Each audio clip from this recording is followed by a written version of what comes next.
நம்ம லைஃப்லலாம் வந்துட்டு எப்போவாவது யாருக்காவது 7.5 சனி வரும். ஆனால் நம்ம சிம்புவுக்கு மட்டும் எப்போவுமே கூடவே சேர் போட்டு உட்காந்துட்டு இருக்கான் என்னன்னு தெரியல. அவர் என்ன பேசினாலும் ஏதாவது ஒரு பிரச்சனையில தான் எடுத்துகிட்டு போய் விட்டு இருக்கு.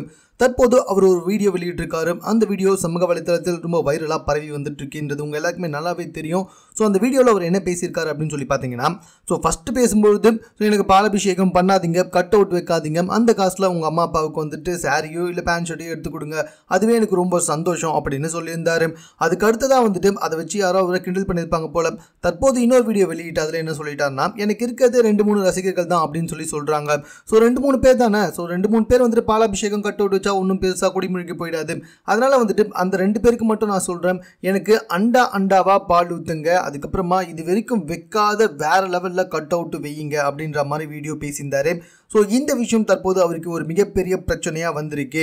ஸோ இந்த விஷயத்தினால அவருக்கு என்ன இருக்கு அப்படின்னு சொல்லி பார்த்தீங்கன்னா, தமிழ்நாடு பால் முகவர்கள் தொழிலாளர்கள் சங்கத்தின் சார்பாக சிம்புவுக்கு மிகப்பெரிய அளவில் வந்துட்டு கண்டனமும் எச்சரிக்கையும் விட்டுருக்காங்க. எதுக்காக அப்படின்னு சொல்லி பார்த்தீங்கன்னா, கட் அவுட்டுக்கு அண்டாவா பால் ஊற்றுங்கன்னு சொன்னா பார்த்தீங்களா, அந்த விஷயத்துக்காக தான்.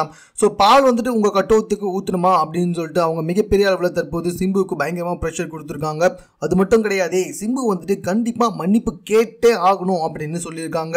இல்லைன்னு வச்சுக்கோங்களேன், சிம்பு மேலே கண்டிப்பாக வழக்கு தொடருவேன் அப்படின்னு சொல்லி வந்துட்டு இருக்காங்க. கண்டிப்பாக வந்துட்டு சிம்பு இதுக்கு மன்னிப்பு கேட்பாரா இல்லையா அப்படின்னு சொல்லி தெரியல. ஆனால் பால் முகவர்கள் வந்துட்டு சிம்பு மேலே தற்போது பயங்கர கடுப்பில் இருக்காங்க அப்படின்றது மட்டுமே தெளிவாக தெரியுதுங்க. சிம்பு வந்துட்டு முன்னாடி பாலாபிஷேகம் பண்ண வேணாம் தான் சொன்னார். ஆனால் இவரை யாரோ பயங்கரமாக கிண்டல் பண்ணியிருப்பாங்க போல. அதனால தான் அண்டாவா பால் ஊற்றுங்க அப்படின்னு சொல்லிட்டு நக்கலாக பேசியிருந்தார். தற்போது இந்த விஷயத்துக்கும் வந்துட்டு பால் முகவர்கள் வழக்கு தொடருமா அப்படின்னு வந்து நின்றுட்டு இருக்காங்க. ஆக மொத்தத்தில் இவர் எது பேசினாலும் இவருக்கு மிகப்பெரிய பிரச்சனையாக தான் வந்து நின்றுட்டு இருக்கோம். மேலும் இது போன்ற செய்திகளை உடனுக்குடன் தெரிந்து கொள்வதற்கும் எங்கள் சேனலை சப்ஸ்கிரைப் பண்ணுங்க. இது குறித்த உங்களுடைய கருத்துக்கள் எதுவாக இருந்தாலும் எங்களோட ஷேர் பண்ணிக்கோங்க.